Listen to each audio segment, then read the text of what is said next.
Today, I am representing Mixi to talk a little bit more about our growth in esports, as well as, more importantly, the community management, pertaining more for Japan. And I think there are quite a few universal lessons that we can kind of learn from what we have done through our success through Monster Strike in Japan. Right? So let me just walk you very briefly, for those who are not familiar with who we are and what we do. So we are part of the Mixi group of companies. And we have two key business units. The first one is the media platform business, as you can see in the top right-hand, segment. And of course, we have the entertainment business, which is the XFLAG studio, and that's where I sit in a group of very energetic people who are really focused on bringing this idea of entertainment to the entire world. That's where they all sit. And fundamentally, our goal is to create this idea of connectivity, to bring people together through a social medium. So that could be either games, that could be social networking services, etc. So a little bit more about XFLAG, just very briefly. We were founded in August 2015. So instead of the game sitting under the Mixi group of companies, we decided to branch off into the XFLAG brand, and we are now focusing a lot on battlefield entertainment, so that it extends to games, anime, film, etc. So this is where we all sit. But the key idea is that we want to bring friends and families together, and we think that we have the capabilities to do so within the company. So for those of you who are not familiar, we are very successful with our title called Monster Strike, and I'm just going to run through very briefly on what Monster Strike is about. So Monster Strike is actually a pinball action game that has been taking the world by storm for the past 3 years. And essentially what you can do is you play pinball/pool, right? And you have like fantastic combos when you bump those tools or those monsters or characters that you have into each other. You obviously can discover, fuse, and evolve. We have up to 2,000 monsters and characters in the game. And more importantly, we're the first to actually pioneer this whole idea of local co-op play in a Bluetooth setting, right? So using Bluetooth settings like 3.5 years ago, that's really novel, but people can actually play together in the same space and sharing one screen. So at the end of that, we have gotten tremendous success from that. To date, for January 2017, we have up to 40 million downloads, with the majority of it coming from Japan. We have grown strength to strength. And as you can see, exponential growth from the beginning when we launched it at the end of 2013, all the way till end of 2014. So our tremendous growth has been happening due to the fact that we focus a lot on this idea of community and viral growth.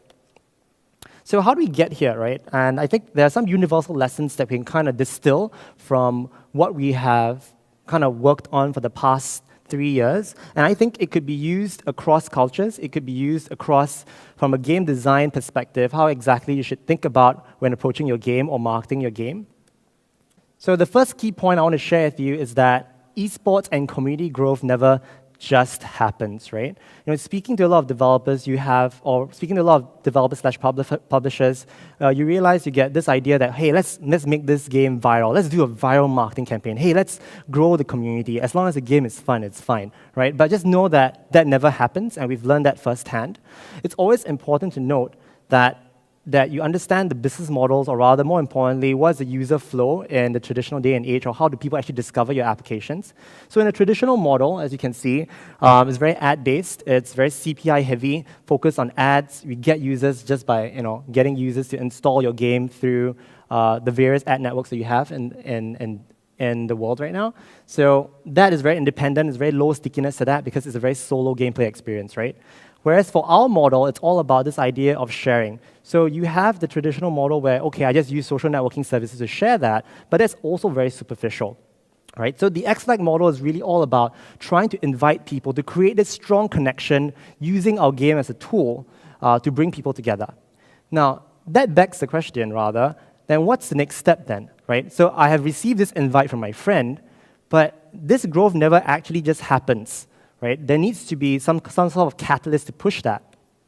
And that's where we come in with this whole idea of a media mix strategy to create community touch points.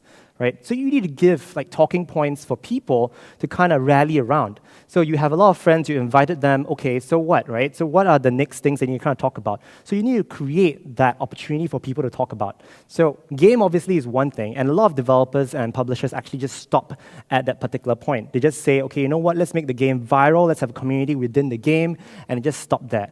But there needs to be more talking points around that. So for us, for Monster Strike, what we did was we started to expand the demographic by ensuring that we have more users come in, have more community touch points, so that they can kind of go through the game cycle, not just in the game, but also outside the game. So we have the anime, we have the movie, we have merchandising, we have the comics, and more importantly, I want to focus on for today is the event, right? Because that's where esports and community usually happens.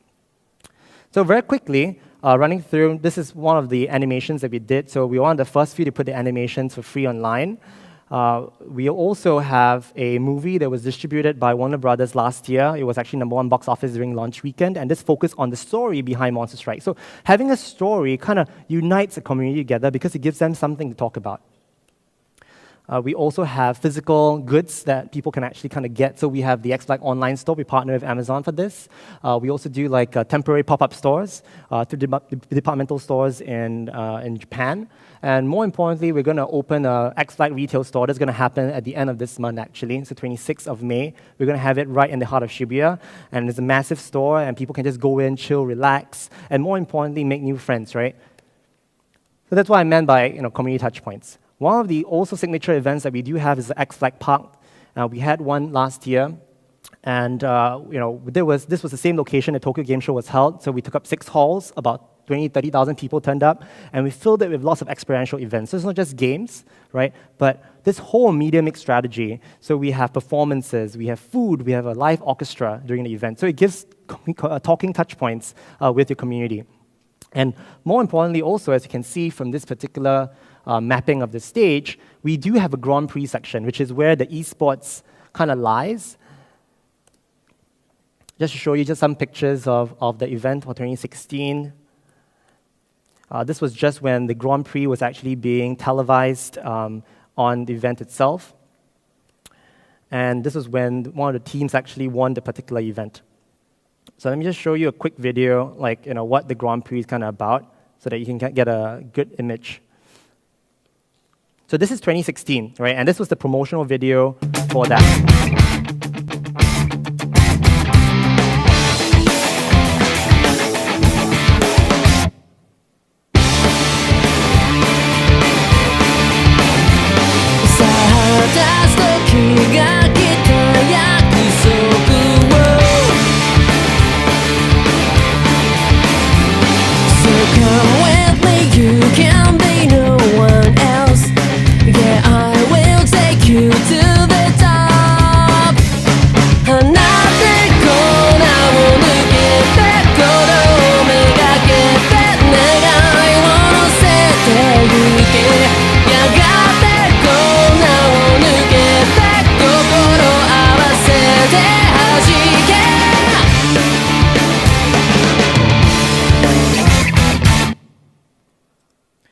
Yep, so that was just a brief preview of the promotional video that we did last year. I do have a video for 2017, but I'd rather that you guys watch it online, so in the interest of time. So just please search for it, Monster Strike Grand Prix 2017. You can kind of see the PV or the promotional video for that.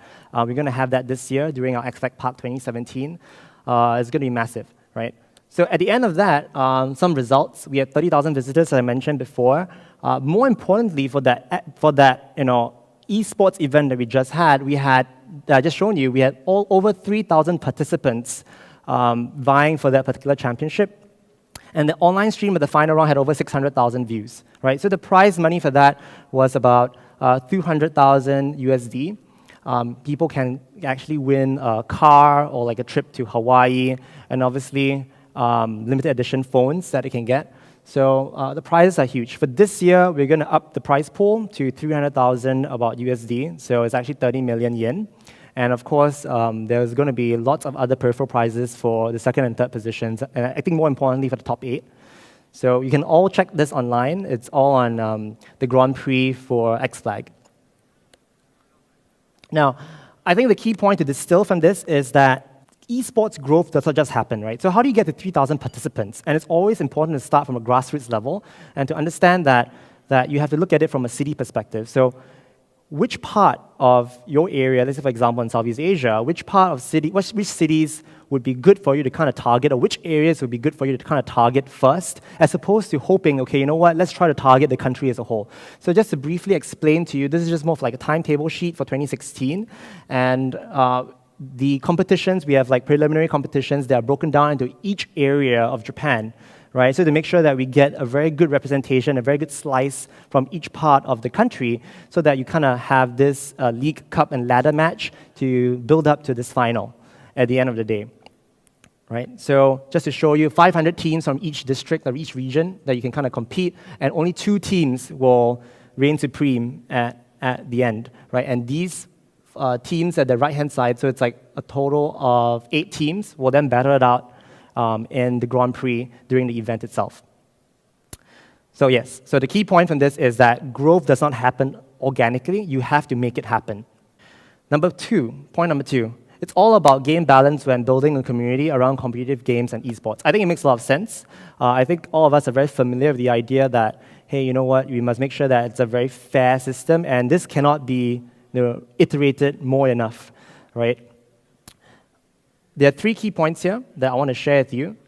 These are considerations that we have taken into account when we are thinking about the idea of community management versus esports. And I think this idea of weightage between skill and luck variables. So the more luck that you have in the game, or luck variables that you have in the game, for example, critical attacks, right? Or let's say the appearance of a certain item that is randomly generated by a computer algorithm. The more luck factors you have in a game, the less esports less esports or competitive it becomes, primarily because that you want your game to be driven primarily by skill, not so much by luck, because you want players to kind of build that skill over time. And if a simple luck element within the game or within the tournament can kind of change the dynamic adversely, then it's not really worth competing at all. So from a player's perspective, it's not exactly very fair. So this is something you have to think about when developing or designing your game. Second key point is this idea of pay-to-win progression versus skill-based progression, right? So there are a lot of games out there, especially for the Japanese market, that are very pay-to-win focused. So how exactly do you balance that with skill, right? And I think for Monster Strike, we did that quite well, because we have to separate that into like a Monster Strike Stadium, a separate application altogether, and the units and the characters within the game can be or have to be moderated from the beginning. So think about that when you're looking at building an esports in your community. And last but not least, this is also very important, which a lot of people do not realize, that aside from PvP for esports, there's also a PvE version of esports, right? So what this means is that for player versus player, you're very familiar with the whole MOBA kind of segment, right? So it's 5v5, it's very PvP oriented. But for us, for Monster Strike, what we did was, because it's a PvE game, it's 4 players against a computer, so how exactly do you make that a competitive game as well? So the key aspect of that is time. So let's have 2 teams compete on how fast they can actually complete a stage, and the ones that actually do it faster can win that particular round, right? So think outside the box, think about PvE as well. So if your game is very PvE oriented, there is a potential for it to be an esports or competitive game as well. Further questions to consider, when and which touch points of your game do you start to do that, right? And how do you communicate that to your users? I think that's very important as well, because fairness is very important for a gamer's perspective, and if you're competing, you don't want that level of fairness to be changed somewhat as the game progresses. So remember to start communicating that much earlier when you begin your esports or community building in mind. Third point of the day, do not forget your spectators, right? And this is something that a lot of people forget. So there are 2 incorrect assumptions here, that just because the game is very fun to play, it is automatically very fun to watch, number 1. And number 2, all people who have played the game or who are currently watching the game are active players of that game, right? So that's not exactly very true. To answer the first assumption, you need to kind of visualize how your game is being played by video influencers, right? So just because the game is fun to play doesn't necessarily mean that it's fun to watch, right? So try to visualize how would your game be played by influencers if they will be actually marketing your game. And this is something that a lot of people forget to do. So this is our own influencer, our XFLAG casting. So we have our own team within our company that does YouTube videos on a daily basis. So this is just one example of a video. And it's very important to kind of figure out, okay, how do I balance my commentators, and how do I balance the gameplay? How do I make sure that this is fun to watch, right, as opposed to just fun to play? So another research, courtesy of Interpret LSC, they've shared with me this data, and I want to share that with you as well. When they did a user research in the US and China, obviously it's cultural differences you take into consideration. But in general, the people who play your game, right, or rather the people who watch your game are not active gamers themselves of the game, right? So that means you have to ease them into the system. That means you have to kind of give them an easy way to understand how your game is being played, and more importantly, create this ability, or rather create this flow where people understand your game and it's easy to watch your game when they're watching either YouTube or on their phone, right? So that's the point on not forgetting your spectators. I think also very important, some questions to consider. Do I need in-game functionality, to ensure that my spectator experience is optimized, right? So right now, a lot of people are thinking, okay, hey, they can just watch the game, like from a user's perspective, just watch it, right? Why do they have to worry so much about spectator mode? And this is very dangerous because you kind of need to think about how people view the game from a third-person perspective. So this is true for not only just most mobile, but for PC and console as well. You have a lot of kill cam. For example, in first-person shooters, you have kill cams, right? You have an overview, bird's-eye view of the map when that happens, right? So think about how would a spectator kind of view it, and do I need additional functionality? And you have to add that into the development process as well. Next, would the experience be disruptive to my existing game loop? And if so, should I take this functionality outside of my game, right? So question to ask yourself is, do you want to put that functionality or spectator mode or a replay functionality or even tournament mode right into your game? Or do you want to take that outside of your game, right? So you have to do like a pros and cons analysis of what is exactly the best way to kind of move forward. So let me just share with you an example. So this last one is like, which point of view will a spectator take, which I was just mentioning to you just now, bird's eye view. Do they take a third-person view to this? Are they going to see the same screen that all the players are seeing? So Monster Strike, right? Let's use this as an example on the considerations that have to be taken in place when it comes to building this esports / community, or especially if you want to make your game a little bit more competitive, right? So this is the final screen, or rather, this is a screen capture of the finals for Grand Prix 2016 between two teams, and this is the winning moment when the team on the right actually cleared their stage much faster than the team on the left, right? So just to share with you a little bit of the UI. So the UI doesn't really change per se from what a user usually sees, but this screen had to be created from a spectator point of view, right? So we take into consideration when we show this screen to users, can people understand what is really happening, right? And we think it's much easier to put it in this way so that you can see which team clears the stage much faster. So if you do not really understand the game, it might be a little bit difficult to follow, but if you do, it's very easy to kind of watch, right? Which team belongs to which. So obviously, the team on the right will have, the team on the left is not winning because there's a banner that kind of shows that the team on the right has already cleared the stage much faster than you did. So at various checkpoints of the game, there's all these additional functionality to kind of make sure that users are informed on what's going on. So all this is additional development cost, which you have to factor into your considerations when thinking about making a game competitive or esports focused. Right? So for us, this is a separate app, right? So we have the Monster Strike application, and we have the Monster Strike or Monster Stadium application. So in order to play this competitive mode, you kind of have to link up both applications, which then again is another question, is it worth the effort? Because it's one more additional step for the user.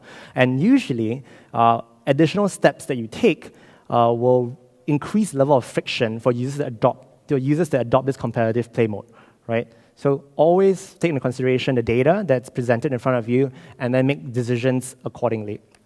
So in summary, 3 key points I want to share today. The esports and community growth never just happens. So make sure they put in ample steps to figure out where is my user kind of moving along the line for community growth, or for example, esports. It's about game balance when building a community for point number 2. So always think about fairness. And if your game is pay to win, how exactly can you make it fair for users? Number 3, do not forget your spectators, right? So instead of just thinking, oh, it's only fun for for the gamers, and whatever the gamers should see should be fun for anyone else that's viewing it on YouTube, that is not exactly very true. Make sure you optimize that viewing experience for your community / for your competitive game, right? And a bonus point I'd like to share is you need to start with the end in mind. So all this is great, but when you start building this on a very modular level, like, okay, this functionality, I'm going to put it in. And then after I put it in, I'm going to put another functionality in, right? It never works out primarily because you have to think about the development process and steps in place. So it's quite challenging with that. So I would say start with the end in mind. And that's how we did it for Monster Strike. We started with this idea of face-to-face gameplay experience from the beginning, and we make sure that this entire experience is created in one synchronized plan as opposed to modular steps along the way. Yeah, thank you. That's all I have for you today. Yeah. All right, Langer, I have one question. Yes. Japan has extensive experience using mixed media to promote their IP. Yes. Is this a model that can be exported outside of Japan?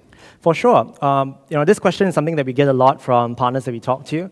And we do have, we do have a lot of concerns like, hey, you know what, mixed media seems to only work in Japan and nowhere else, right? That's really not true. If you look at the States, there's a lot of transmedia campaigns that are running. So transmedia means that you can tell a story across multiple mediums. That's already been done in the US. That has been done in many traditional speaking markets like Taiwan as well. So we think that this model can be adopted across the board. I think the key idea is to tell a good story, right? What is that user flow from one medium to the other, right? And focus on that as opposed to saying, hey, you know what, there's so many cultural differences, because telling a good story is universal, right? How do you tell that story across multiple mediums, across countries, across cultures, is something that you should focus on a little bit more as opposed to focusing too much on, you know what, it only works for Japan, it only works for China. Right. Ladies and gentlemen, Langer Lee. Thank you so much, guys.